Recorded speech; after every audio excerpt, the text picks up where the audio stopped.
magandang negosyo at produkto na meron dito sa First Bite Plus. Ayan, pwede ko po mapakita kung sino po yung mga guests. Ang dami!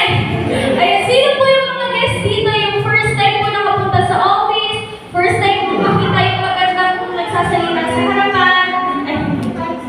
Ayan, so medyo marami-rami po tayo mga guests. Ayan, guests po sila pang po. First time yung po dito. Ayan. So ngayon po pag-uusapan natin yung napakagandang produkto at negosyo na meron sa First Bite Plus. Pero bago po yan, siguro nagtataka po kayo kung bakit great morning po yung patian namin po, diba? Kasi sinabi pag sinabihan ka ng good morning, good lang yun. Diba? Pero pag sinabihan ka